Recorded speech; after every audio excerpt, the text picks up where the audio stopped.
వామ్మో! ఓరిదేవుడా! ఇన్ని రోజులేమో అనుకున్నాం. కానీ చెంచలక్క కోపం నేను ఇయ్యాల చూశాను.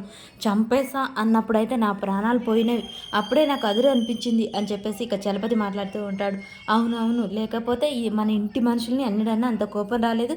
మనని అంత మాట అంటుందా? అని చెప్పేసి ఇక రవిబాబు, చాముండి, రేణుక, భవతి అందరూ కలిసి భయపడుతూ ఉంటారు. ఇన్ని రోజులేమో అనుకున్నాను. కానీ వదిన గురించి తెలిసాక భయపడాల్సిందే అని చెప్పగానే ఇక రవిబాబు అయితే టెన్షన్ పడుతూ ఉంటాడు. వీళ్ళ ఈ విషయాన్ని ఇట్లా చంపేస్తాననింది. ఇక సింధూర విషయంలో నేను చేసిన తప్పులు బయటకొస్తే నా పని ఏం కానుంది అని చెప్పేసి రవిబాబు మాత్రం చాలా అంటే చాలా టెన్షన్ పడుతూ ఉంటాడు.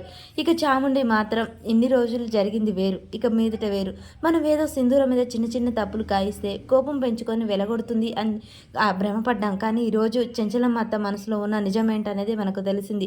మనం ఏం చేసినా కానీ ఇంకా సింధూరని ఇంట్లో నుంచి పంపించడం అనేది జరగదు. కాబట్టి ఇక నుంచి కొంచెం ఒళ్ళు జాగ్రత్తగా పెట్టుకొని ఉండాల్సిందే అందరం.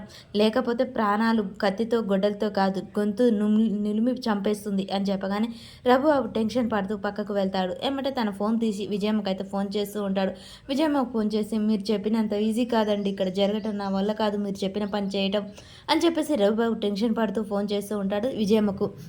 అసలు ఏం జరిగిందో చెప్పురా మూర్ఖుడా, ఫస్ట్ టెన్షన్ ఏంటి అని చెప్పగానే ఈరోజు ఆ సింధూర గురించి ఇలా చేసాం. మా ఇంట్లో వాళ్ళందరం కలిసి తప్పుగా తనని బయటికి వెళ్ళాలి అని చెప్పాను ధర్మయ్య వచ్చి అడిగినప్పుడు. కానీ మా పెద్దమ్మ చాలా కోపపడింది. ఒక్కొక్కరిని చంపి పడేస్తానని చెప్పి చాలా వార్నింగ్ ఇచ్చింది. ఎప్పుడు మాతో అలా మాట్లాడలేదు. ఇది నేను అనుకున్నదే, ఇందులో కొత్త ఏముంది అంటే చెంచలమ్మ నేను అనుకున్న దానికంటే ఎక్కువ రియాక్షన్ అయిందనమాట. నీకు భయపడకు, కానీ నా వల్ల కాదండి, మా పెద్దమ్మకు తెలిసి నన్ను ప్రాణాలు తీసేస్తుంది. ఒరి మూర్ఖుడా, నీకు కావాల్సినంత డబ్బు నేను ఇస్తాను కదా, నీకెందుకు? మీ చెంచలమ్మ ఏం చెప్పింది గుర్తుంది కదా, ఆ పనే నేను చేస్తాను, నేను చెప్పినప్పుడు నేను చెయ్యి. నీ సొంత తెలివితేటలు ఏం ఉపయోగించాల్సిన అవసరం లేదు. అక్కడ ఏం జరుగుతుందో నాకు చెప్పు, అప్పుడు నీకు కావాల్సినంత డబ్బు నేను ఇస్తాను, నేను చెప్పిన పని నువ్వు చెయ్యి అంతే. అంతకుమించి భయపడి ఇంకేమన్నా చేసావో నీ ప్రాణాలు మీ పెద్దమ్మ కాదు నేనే తీసేస్తాను అని చెప్పేసి విజయమ్మ అయితే రవిబాబుకు వార్నింగ్ ఇస్తూ ఉంటుంది.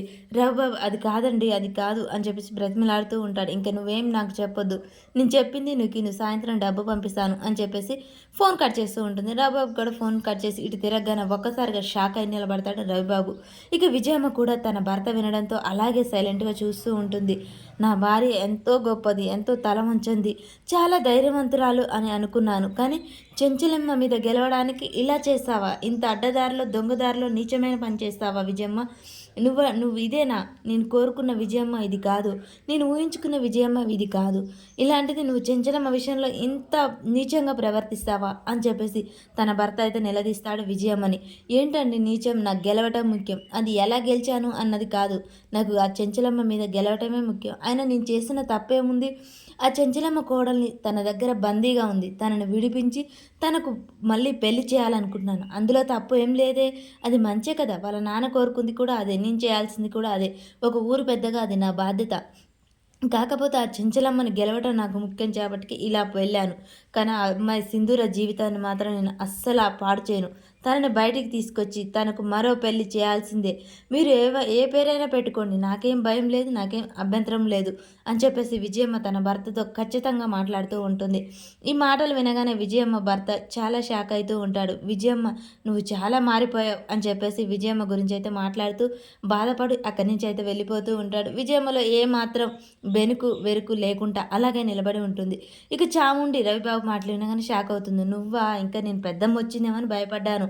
ఏం చేస్తున్నావు బావ, నువ్వు అసలు ఏం మాట్లాడుతున్నావు అర్థమవుతున్నావు? నువ్వు ఆ విజయమ్మతో చేతులు కలిపావా? ఈ విషయం అత్తమ్మకు తెలిస్తే నీ ప్రాణం తీసేస్తుంది తెలుసా? నా దగ్గర ఏదైనా 2 ఆల్టర్నేటివ్ ఉంటాయి. ఏ ఫెయిల్ అయితే బి ప్లాన్ రెడీగా ఉంటుంది. అందుకే ఇలా చేశాను. ఇందులో భయం ఏముంది? ఇదంతా ఎందుకు? నువ్వు సింధురని లొంగ తీసుకొని ఉంటే ఈ ఆస్తి మొత్తం నీదే అవుతుంది కదా అని చెప్పేసి చాముండి మాకు తెలియదు మరి, అది లొంగే రకం కాదు కాబట్టే ఈ ప్లాన్ వర్కౌట్ ఉంది. మనకు కావాల్సింది డబ్బు, దానికి ఎవరైతే ఏంటి అని చెప్పేసి రవిబాబు చాముండితో మాట్లాడి, ఇక చూడు చాముండి, నాకు ఎటువంటి భయం లేదు. ఈ క్షణం ఇప్పుడు ఎలా ఉన్నాము అనేదే ముఖ్యం, తర్వాత ఏం జరుగుతుంది అనేది మనకు అనవసరం అని చెప్పేసి రవిబాబు చాముండితో చెప్పేస్తూ ఉంటాడు. చాముండి మాత్రం షాక్ అయి అలాగే ఆలోచిస్తూ ఉంటుంది. మరి రవిబాబు విషయం బయటపడుతుందా? విజయమ్మతో చేతులు కలిపి ఇక చాముండి కూడా చేతులు కలిపి సింధూర చెంచలమ్మ జీవితాలను ఏ విధంగా ఏం చేయనున్నారు అనేది మనకు నెక్స్ట్ వీడియోలో తెలుస్తుంది.